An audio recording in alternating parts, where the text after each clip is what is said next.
Ya comenzamos nuestro programa Ilustres con el tema La monarquía y la república en México, donde dedicaremos esta media hora a algunos de los personajes que participaron en ellas. Nuestros biografiados del día de hoy son Maximiliano de Habsburgo, quien fue el segundo emperador de México y único monarca del denominado Segundo Imperio Mexicano. Guadalupe Victoria, primer presidente de México. Agustín de Iturbide, quien fue proclamado emperador y coronado 2 meses más tarde con el nombre de Agustín I. Y por último, Vicente Guerrero, uno de los jefes de la insurgencia en la etapa de resistencia de la Guerra de Independencia de México. Maximiliano de Habsburgo nació el 6 de julio de 1832 en Viena, Austria. Su nombre completo era Fernando Maximiliano José María de Habsburgo Lorena. Fue miembro de la dinastía de los Habsburgo y hermano del emperador Francisco José del Imperio Austrohúngaro. Maximiliano fue el segundo de los hijos de la dinastía y siempre ocupó un lugar secundario en la corte vienesa. Sin embargo, era muy apreciado entre los miembros de la corte por su carácter afable, amigable, frente al carácter serio y hosco del emperador Francisco José. Maximiliano siempre tuvo el deseo de ostentar una corona. Sin embargo, hacia 1863, Maximiliano de Habsburgo entra en los planes de Napoleón III para ocupar la corona que se pensaba ofrecer a un extranjero en México. Hay que recordar, y para ubicarnos en contexto, que hacia 1861 el presidente Juárez suspende el pago de la deuda externa y es cuando se forma la Triple Alianza entre Inglaterra, España y Francia. Ante esta situación y esta circunstancia, conservadores mexicanos promonarquistas plantean esto ante los gobiernos europeos y es que Napoleón III, insisto, ve esta oportunidad. Se le ofrece la corona a Maximiliano de Habsburgo, quien decide aceptarla si y solo si existe un plebiscito donde el pueblo mexicano desea y manifiesta su conformidad con la llegada de los Habsburgo. Tristemente, los conservadores mexicanos, apoyados por el gobierno francés, manipulan el resultado del plebiscito y engañan a Maximiliano. Le dicen que efectivamente el pueblo mexicano desea su llegada y es entonces que se embarca en la aventura de la corona mexicana. Esto fue en 1864. Cuando llegan a México se encuentran con un país destruido, en estado de guerra, con las finanzas públicas por los suelos. Sin embargo, Maximiliano y su esposa Carlota Amalia, aceptan el reto de ostentar la corona del Segundo Imperio Mexicano y llevar a buen puerto esta aventura. Por ser austriaco y húngaro, hablaba alemán y húngaro, pero aprendió francés, italiano, inglés, polaco y checo, además de que se le instruyó en filosofía, historia y derecho canónico. El 27 de julio de 1857, el archiduque Maximiliano de Austria contrajo matrimonio con la princesa Carlota Amalia de Bélgica, hija del monarca más rico de Europa, el rey Leopoldo I. Los grupos conservadores y la Iglesia, por ejemplo, esperaban que con la llegada de Maximiliano, un príncipe católico conservador, se derogaran todas las leyes para la desamortización de bienes, que se estableciera la religión católica como la única. Esto no fue así. Al contrario, Maximiliano promovió leyes liberales, protegió a los indígenas, promovió la tolerancia de cultos, aunque estableció como la religión oficial del Imperio Mexicano la católica. Todo esto le trajo muchas enemistades, que al momento de que Francia retira su apoyo por los problemas en Europa y ante la amenaza de una invasión por parte de los Estados Unidos, deja solo a Maximiliano, con los sectores conservadores y una pequeña parte del ejército. Al final del día sucede lo inevitable. Maximiliano y su ejército es vencido por las armas liberales en Querétaro, en el sitio de Querétaro. Es apresado y es pasado por las armas el 19 de junio de 1867 en el Cerro de las Campanas, en Querétaro. Maximiliano de Habsburgo murió a los 34 años de edad. Su cuerpo fue embalsamado en Querétaro. Posteriormente se repatrió a la Ciudad de México y después fue llevado a Austria en la fragata Novara, la misma que 3 años antes lo traería con Carlota a México. Así como el escudo y el himno nacional, la bandera de México representa uno de los símbolos patrios que otorgan identidad a la nación mexicana. A lo largo de la historia, el lábaro patrio ha sufrido diversas modificaciones. Se reconoce como la primera bandera al estandarte que utilizó el cura Miguel Hidalgo durante la Guerra de Independencia. Tiempo después, el ejército insurgente diseñó una nueva bandera de seda en colores blanco y azul. Apareció por primera vez la figura del águila posada sobre un nopal con una corona imperial. Como nación independiente, en 1821, el imperio de Agustín de Iturbide designó los 3 colores hasta ahora vigentes, verde, blanco y rojo, y se mantuvo la corona en representación del imperio. En los siguientes gobiernos fueron definiéndose sus proporciones, la postura del águila, las ramas del olivo y la eliminación de la corona, quedando como la conocemos actualmente por decreto del entonces presidente Gustavo Díaz Ordaz, el 16 de septiembre de 1968.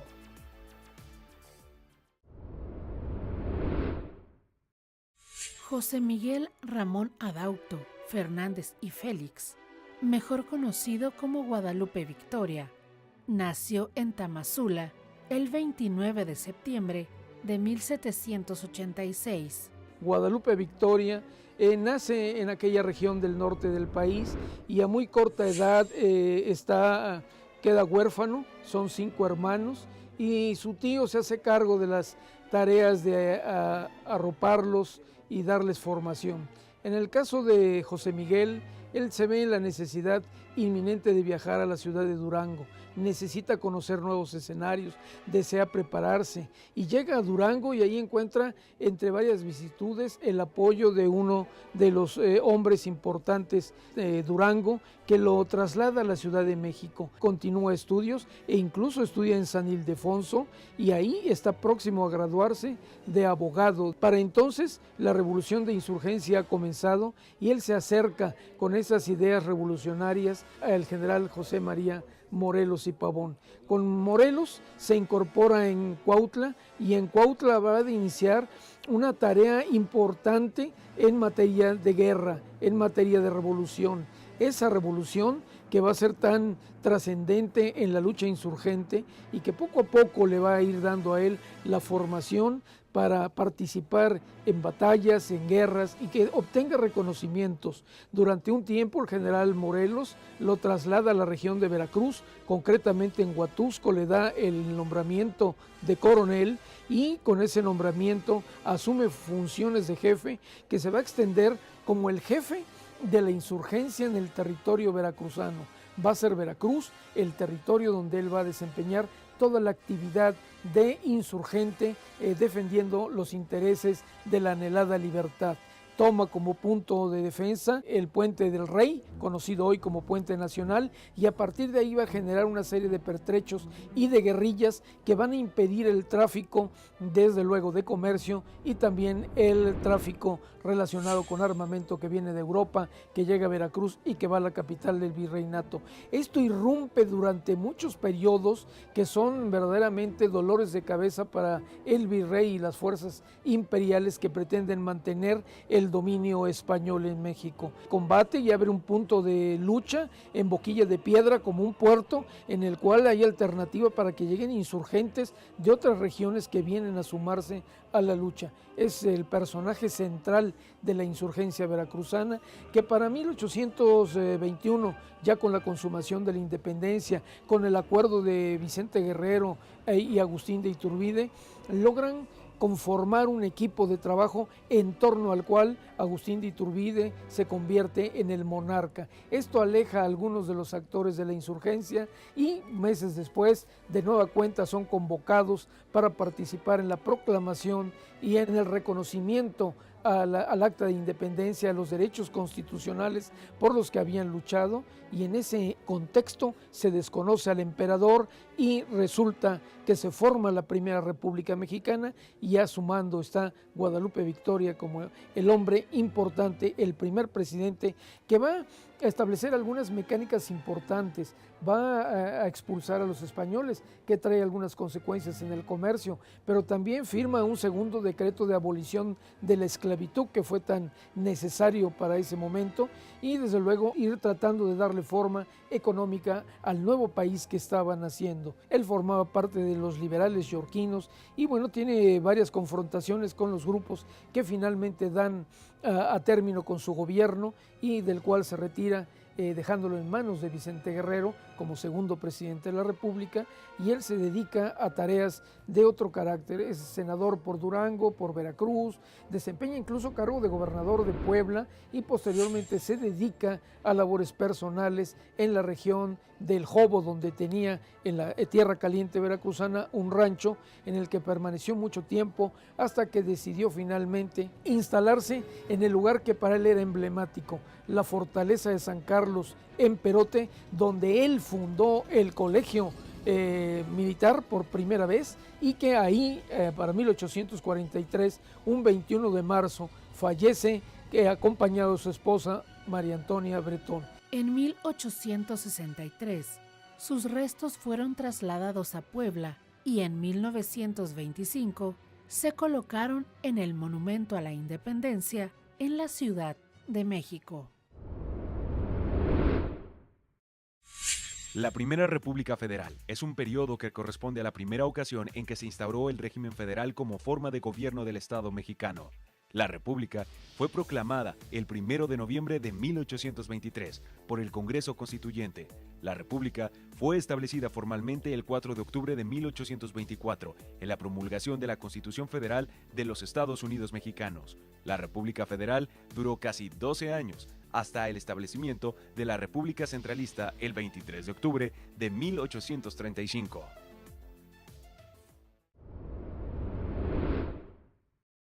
El Imperio Mexicano fue un estado que nació como consecuencia del movimiento de independencia de la Nueva España. Comprende desde 1821, con la firma de los Tratados de Córdoba, hasta la proclamación del Plan de Casamata y la instauración de la República Federal en 1823.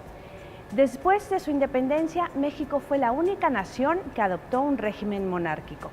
La historia nos cuenta cómo después de que se instaurara la República, vino una etapa del Segundo Imperio, que finalizó con la muerte de Maximiliano de Habsburgo y la llegada de Benito Juárez a la presidencia. Continuamos. Agustín Cosme Damián de Iturbide y Aramburu, conocido como Agustín de Iturbide o Agustín I, nació el 27 de septiembre de 1783 en Valladolid, actualmente Morelia, Michoacán. Él tiene una formación ideológica, pues, en parte conservadora, en otra parte tiene una parte liberal. Agustín de Iturbide estudió en el seminario, pero no concluyó. Estudió también las armas, pero se tuvo que incorporar por interés propio a la hacienda de su padre, porque su papá era un rico hacendado. Él fue un gran estratega militar. La parte que se le critica es, por quienes lo van denostando, es que estuvo gran parte del tiempo del lado de los realistas, pero también había afanes libertarios porque se daba cuenta de la situación socioeconómica por la que pasaba la población. Napoleón Bonaparte impone en el gobierno de España a lo que sería su hermano José Bonaparte, conocido popularmente como Pepe Botella. Y también los monarcas borbónicos están identificados con la población de la Nueva España.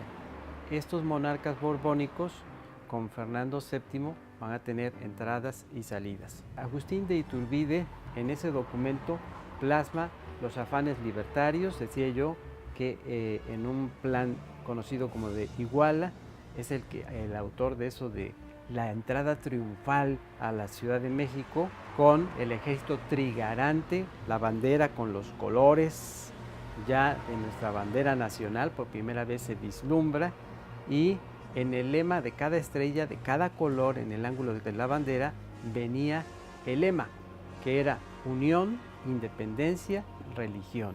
Alejandro Rosas, el historiador, ha dicho que el México independiente no inicia con Guadalupe Victoria como primer gobierno.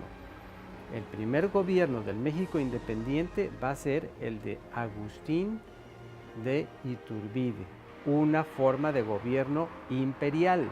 Iturbide se casó con Ana María Huarte y se le relacionó sentimentalmente con María Ignacia Rodríguez de Velasco, conocida como la Güera Rodríguez. Iturbide, considerado un hombre de carácter firme, preparado y un gran estratega militar, estuvo en Jalapa. Agustín Iturbide llegó a estar aquí en Jalapa, en lo que era el cantón de Jalapa. La primera visita con el gobierno virreinal en toda su fuerza, en toda su consolidación, para estar pendiente de que no viniera una invasión de Inglaterra. Y la segunda, cuando le asignan, en esos momentos de guerra interna, le asignan esta zona denominada de la Tierra Caliente para luchar contra los insurgentes. Ubiquémonos en que él está experimentando el exilio cuando es derrotado por parte de las presiones políticas para obligarlo a abdicar. Él se va primero a Italia. En Italia hay un descontento muy fuerte por su presencia allí. Digamos que es algo así como una persona no grata, no bien recibida, y es así como llega luego entonces a la Gran Bretaña, en Londres, en donde va a vivir una temporada, pero allí se entera que Rusia y Prusia, Austria también, por mencionar algunos países, están pensando, junto con la misma España, están pensando en reconquistar a el territorio de la Nueva España, y él toma la determinación de regresar a la Ciudad de México. Pero hay una advertencia de las autoridades de acá de que si llega será prendido y será fusilado. Él minimiza esa situación, llega al territorio de la Nueva España, a la Ciudad de México, y entonces las autoridades locales deciden aprehenderlo. Lo aprenden, hay un juicio militar, hay un juicio político y se toma la determinación de fusilarlo. A él lo fusilan el 19 de julio de 1824. Pero debo agregar acá que es el presidente Andrés de Bustamante quienes días después va a tomar la determinación de que sus restos sean colocados en la capilla de San Felipe Neri. Agustín de Iturbide murió a los 40 años de edad.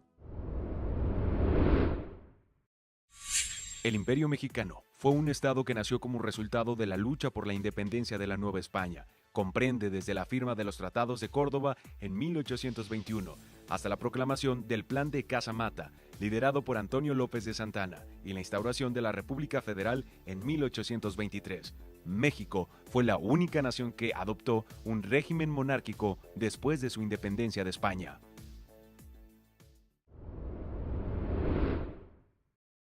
Vicente Ramón Guerrero Saldaña, de orígenes campesinos y padres afromestizos, fue uno de los jefes de la insurgencia en la etapa de resistencia de la Guerra de Independencia de México y nació el 9 de agosto de 1782. Nace en Tixla, actualmente Guerrero, y que toda su infancia, se dedicó a labores campesinas, pero también a los trabajos de arriero, porque su padre fue arriero, entonces le mostró todos los trucos de los caminos del sur mexicano. En Guerrero tiene topografía difícil y él aprendió justamente a bordear todos esos caminos.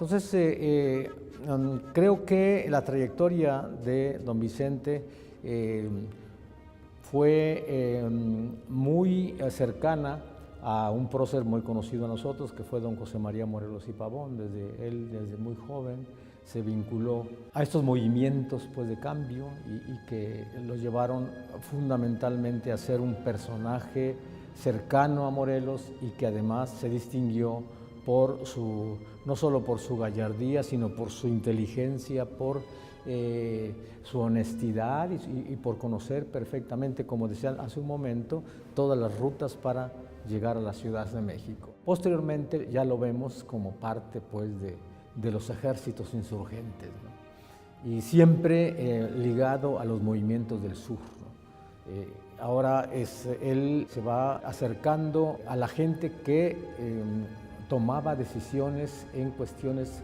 incluso jurídicas, ¿no? Él interviene, por ejemplo, en un edicto que originalmente lo había dado don Miguel Hidalgo, pero que no tuvo mucho impacto, pero que en el caso de Vicente Guerrero como que fue como más sonado, que es la abolición de la esclavitud, ¿no? No podía ser de otra manera porque él mismo era hijo de negros, ¿no? De ascendencia negra, y entonces a partir de allí las cuestiones marcharon con más radicalidad para aceptar, ¿no? A esa tercera raíz, como dijese don Gonzalo Aguirre Beltrán, ¿no? También es importante tomar en consideración que el momento en que él está en los procesos independentistas, México ya está en el ojo internacional, ¿no? Es decir, estamos hablando de una nueva nación que está brotando, ¿no? En la confusión, en la convulsión interna, pero que finalmente hay fuerzas externas que se están luchando por apoderarse de los nichos de oportunidad que quedan aquí en ese territorio, ¿no? Y básicamente serían Inglaterra y Estados Unidos, ¿no? Y aquí me refiero a las logias masónicas, que tuvieron un papel bastante determinante en la conformación del perfil del país que iba quedando a partir de finales del siglo XVIII y principios del XIX, ¿no? Entonces aquí otra vez don Vicente Guerrero tuvo una importancia estratégica, porque de las dos logias, la escocesa, que representaba los intereses ingleses, y la yorquina, que representaba intereses más federalistas, más adecuados a un cambio vinculado a la población, pues don Vicente Guerrero se vinculó a la logia yorquina. Desde esa perspectiva pudo visualizar que el cambio del país fuese para la población en general y que los poderes, ¿no?, que estuvieran de alguna forma diluidos en los estados y que hubiese una cierta libertad para la actividad que iban a desempeñar en toda, digamos, los representantes nuestros, ¿no? Claro, finalmente él fue atacado por la gente que no era, por la cual no era bien vista, especialmente los conservadores en el caso de Bustamante, y le hacen por ahí una jugada en Acapulco y contratan a un italiano y entonces es ahí cuando le dan muerte. Pero todo su trabajo que hizo fue verdaderamente un trabajo de filigrana, no solamente a nivel político, sino social. Vicente Guerrero fue condenado a la pena de muerte y fusilado el 14 de febrero de 1831 en Cuilapam, Oaxaca. Murió a los 48 años de edad. La sociedad se organiza con la construcción de su gobierno y este gobierno es el que tiene el poder sobre los miembros de esa sociedad. El poder puede recaer en una sola persona, que es la monarquía, o puede ser por elección y por cierto periodo, y es la república. Dice el escritor Carlos Alce que por eso México optó desde su Constitución de 1824, la primera, por un sistema republicano que garantizara un gobierno prudente, profesional, acotado entre sí por el balance entre los poderes. Su base es la representación política de los ciudadanos en el Congreso, al cual deben de rendir cuentas anualmente quienes presiden los demás poderes, refiriéndose a los poderes ejecutivo, legislativo y judicial. Y con esta información concluimos el programa dedicado a la monarquía y la república en México. Recuerden que la cultura se ve a través de la señal de Radio Televisión de Veracruz. Yo soy Ale Ramírez y esto fue Ilustres.